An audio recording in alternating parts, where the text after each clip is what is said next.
জান্নাতের প্রথম সকাল কেমন হবে, জান্নাতে প্রবেশের প্রথম দিনের অনুভূতি কেমন হবে। যখন আমরা আল্লাহকে দেখব তখন মহান আল্লাহ তাআলা আমাদের উদ্দেশ্যে কি বলবেন। একজন ঈমানদারের জন্য জান্নাতে প্রবেশের প্রথম মুহূর্তটার অনুভূতি হবে খুবই রোমাঞ্চকর।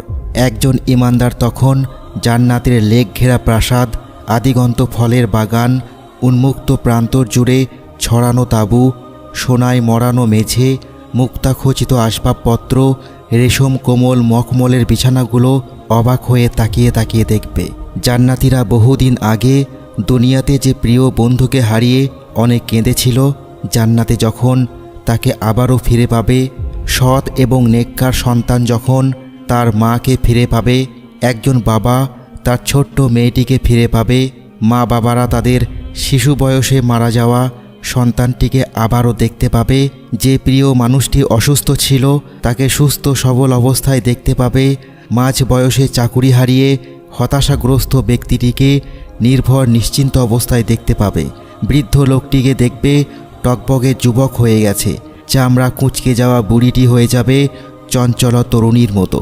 আবার যখন নবীদের সাথে দেখা হবে, নবীর সাহাবীদের সালাম জানাবো, যুগের শ্রেষ্ঠ আলেমদের সাথে মিলিত হতে পারবো, মুসলিম মুজাহিদদের সাথে মিলিত হব, শহীদদেরকে দেখতে পাব। আমরা তখন নিজের চোখে ফেরেশতাদেরকে দেখব। আমাদের বলা হবে, চেয়ে দেখো, ওই যে আবু বকর এসেছেন, ওই যে দেখো উমর এসেছে, ওই যে দেখো ওই গাছের ছায়ায় বসে আছেন খালিদ ইবনে ওয়ালিদ। সুমধুর কণ্ঠে কোরআন তেলাওয়াতের সুর ভেসে আসবে। জান্নাতে যাওয়ার পর আমাদের স্বাগত জানাবেন আল্লাহর নবী হজরত দাউদ আলাইহিসসালাম। আমাদের সামনে হাদিস বর্ণনা করে শোনাবেন আবু হুরায়রা রাদিয়াল্লাহু আনহু। কোরআনের তাফসির শোনাবেন আব্দুল্লাহ ইবনে আব্বাস রাদিয়াল্লাহু আনহু। কোরআনের মধুর বাণী শোনাবেন আব্দুল্লাহ ইবনে মাসউদ রাদিয়াল্লাহু আনহু। দূর হতে আজানের একটা সুমধুর কণ্ঠ ভেসে আসবে। বলা হবে, ওই যে শোনো, আজান দিচ্ছে হজরত বেলাল রাদিয়াল্লাহু আনহু। এবং আমাদের সামনে এসে হাজির হবেন স্বয়ং নবী করিম সাল্লাল্লাহু আলাইহি ওয়াসাল্লাম। আমরা আমাদের নিজ চোখে আল্লাহকে দেখতে পাব পূর্ণিমার চাঁদের মতো স্পষ্টভাবে। আমাদের আর আল্লাহর মাঝে কোনো প্রতিবন্ধকতা থাকবে না। আল্লাহর কসম, জান্নাতে প্রবেশের প্রথম মুহূর্তটা হবে খুবই রোমাঞ্চকর। জান্নাতের প্রথম সকালটা না জানি কত সুন্দর হবে। আল্লাহ তাআলা বলেন, তা হলো স্থায়ী জান্নাত, তাতে তারা প্রবেশ করবে।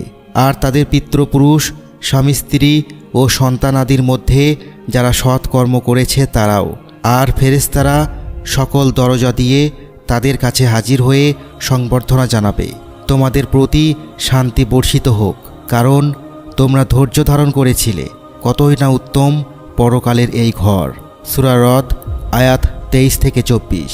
আল্লাহ তাআলা আরও বলেন, এবং তাদের সবরের প্রতিদান আল্লাহ তাআলা তাদেরকে দিবেন জান্নাত ও রেশমি পোশাক। তারা সেখানে সিংহাসনে হেলান দিয়ে বসবে। সেখানে তারা রৌদ্র বা ঠান্ডা অনুভব করবে না। সূরা ইনসান আয়াত 12-13। সেখানে ঘাম ঝরানোর কোনো প্রয়োজন থাকবে না। স্বপ্ন পূরণের জন্য অযথা কষ্ট করতে হবে না। হিসাব নিকাশের দিন শেষ। প্রতারণা, যুদ্ধবিগ্রহ ও ধ্বংসযজ্ঞের দিন শেষ। জীবন জীবিকার প্রয়োজনে অনিশ্চিত ভবিষ্যতের পথে যাত্রার দিন শেষ। রোগ শোকে জরাজীর্ণ বার্ধক্যের ভাবে ভেঙে পড়ার দিন শেষ।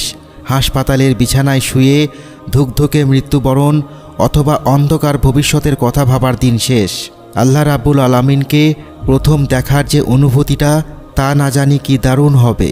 জান্নাতের অধিবাসীদেরকে উদ্দেশ্য করে আল্লাহ রাব্বুল আলামিন যখন ঘোষণা করবেন, আজ আমি তোমাদের উপর সন্তুষ্ট হয়ে গেলাম, আর কখনো তোমাদের উপর অসন্তুষ্ট হব না। প্রিয় ভাইরা, আল্লাহর কসম করে বলছি, এই অপরূপ জান্নাত পাওয়ার জন্য আমাদের মনে প্রাণে সর্বান্তকরণে চেষ্টা করা উচিত। রাসূল সাল্লাল্লাহু আলাইহি ওয়াসাল্লাম ইরশাদ করেন, জেনে রাখো, আল্লাহর পণ্য সামগ্রী অত্যন্ত দামি, আর আল্লাহর সেই পণ্য সামগ্রী হলো জান্নাত। প্রিয় ভাইরা, এমন সাফল্যের জন্য ইমানদারদেরকে অবশ্যই পরিশ্রম করা উচিত। আল্লাহ আমাদেরকে সকলকে জান্নাতে যাওয়ার তৌফিক দান করুন। আমিন।